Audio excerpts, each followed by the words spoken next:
Hola, bienvenidos a Easy Peasy Spanish with Angie. This video is very special to me, and I decided to do this video because I know that there are many people in my situation, and you probably would like to know what to do, how to behave, and because I've been through it, I can share this experience with you. I will be doing the same video in Spanish, so if you are an intermediate or an advanced, I advise you to watch the next videos. I will upload that video a few days after this, so keep an eye on it. Right, today we are going to talk about how you can teach Spanish to your partner who doesn't speak one word in Spanish, and how he or she can become fluent in Spanish. This was my case, and I will share with you, because if I could do it, you can also do it. I met my handsome, lovely, wonderful husband 22 years ago, and we've been married for 17 years. When I met him, he didn't speak one word in Spanish, not even one. Nothing at all. Nada, absolutamente nada.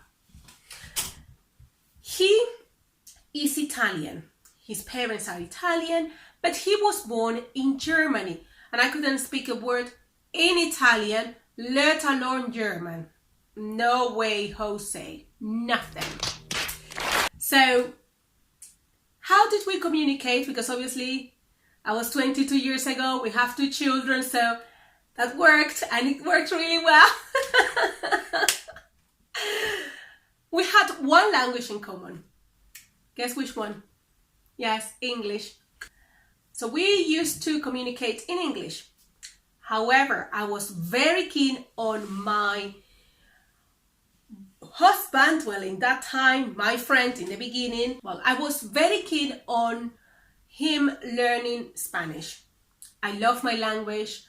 I love speaking in my own language. I can really express everything I want freely and fully when I speak my own language. So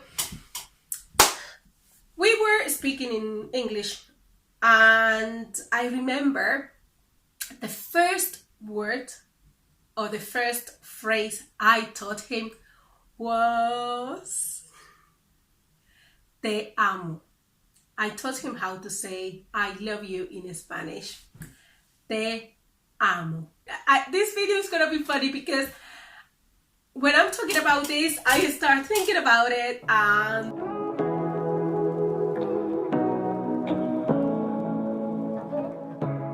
so he would always say te amo, te amo, te amo.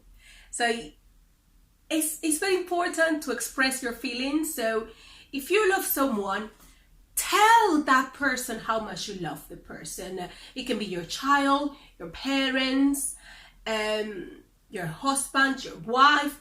Tell them te amo, I love you, te amo. It doesn't matter what language you speak, express your feelings. We're not going to be alive forever, so it's important to express what we feel.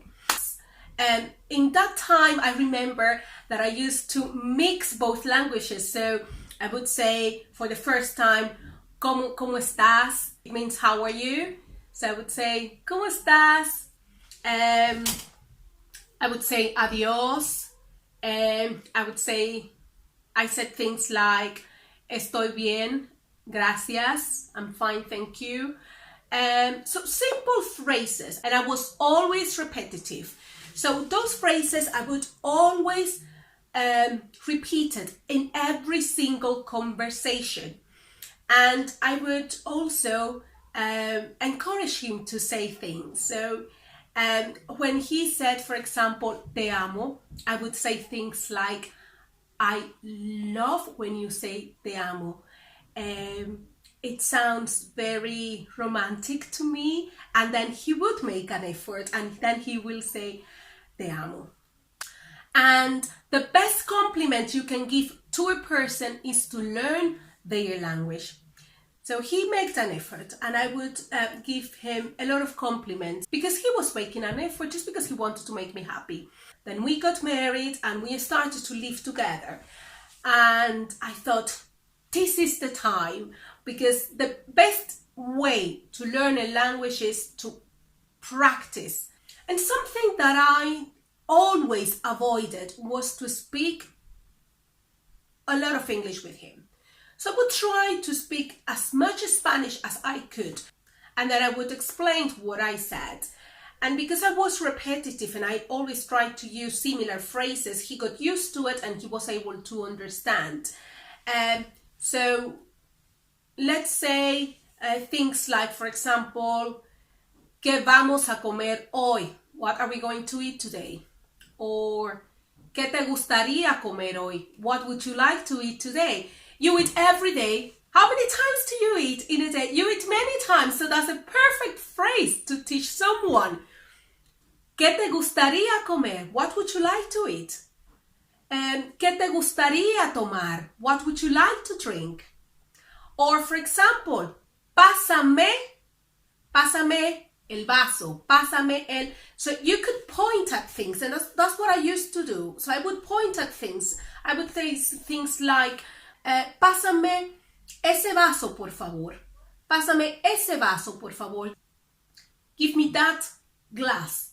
And because I was pointed at it, he would then understand basic things like thank you, gracias, por favor, please, things like that.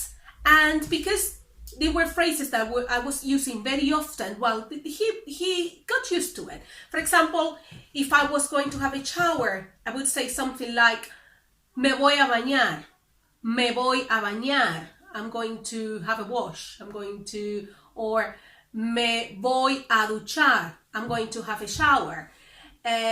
Or for example, if he was calling me, I would say, me estoy duchando, I'm having a shower.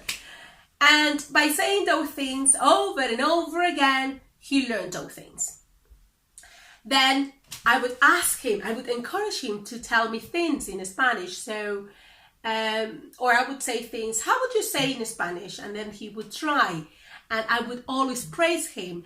And I was corrected him with love and patience. And in that way, my husband became very fluent in Spanish. And not only simple Spanish, Dominican Spanish as well. He understands everything. And when I met him, he didn't speak one word in Spanish. And when someone made mistakes in a language, something that you need to have very clear is that you will make mistakes. You will make mistakes because it's not your own language. And think about this.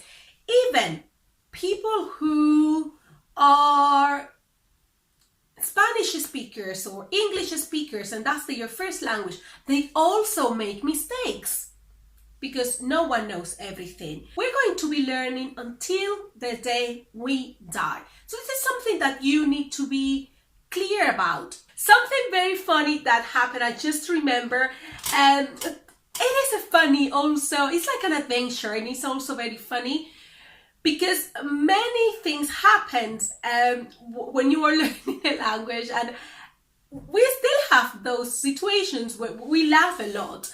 And for example, I'll tell you one story. So one day, my husband was in the kitchen and he was looking for the tomato sauce or a tomato. Well, in the UK we say tomato. So he was looking for the tomato sauce and he couldn't find it. I was upstairs in our bedroom and he was downstairs in the kitchen. So he called me, Angie, do you know where the tomato sauce is? So I said, está en el gabinete. Está en el gabinete. Gabinete is like the cupboard where you keep all the food in the kitchen, or your dishes and things like that. So this is gabinete. This. It's also called despensa, but the word that I normally use is gabinete. So I said, "Está en el gabinete." And he said to me, "What do you mean, en el gabineto?" Because he was downstairs, I was upstairs, couldn't hear me very well. I said, why do you keep things en el gabineto? Is that something from your country? And I was like, well, no, I think that's something that everyone does all over the world. So what do you mean? And he said to me, but how do you keep something in the toilet? Why would you do something like that? I said, toilet, I haven't made for the word toilet. So I had to go downstairs and say to him, what are you on about? And he said, well, you said you kept the sauce en el gabineto. In Italian, gabineto is toilet, but because I was upstairs, I couldn't hear very well. All I heard was gabinete. All I said was gabinete, but he understood I was saying gabineto. And that was the funny thing. He thought that I put the sauce inside the toilet or in the toilet. I would never do something like that. And those are funny things that happen. So yes, it is a nice experience. You learn a lot. I studied a little bit of Italian. When I met him, I went to study a little bit of Italian as well. And I have learned Italian with him. And it's lovely. You learn a lot. You learn about the other culture. Just embrace who you are. If you want someone to learn your language, you need to speak your language and it will become absolutely natural. So I hope that you have enjoyed this video. It was very informal. And as I said before, I will do exactly the same video, but it's going to be completely in Spanish for people who are intermediate or advanced, or you can have a go. You might understand a few things. Remember to subscribe and like. If you enjoyed this video, let me know, please. Like. And also, if you have any funny story or experience, or if you want someone to learn Spanish, well, just let me know in the comment below. I would like to know about your experience, about your stories. I'll see you next time in the same place. Easy Peasy Spanish with Angie. Bye. Adios.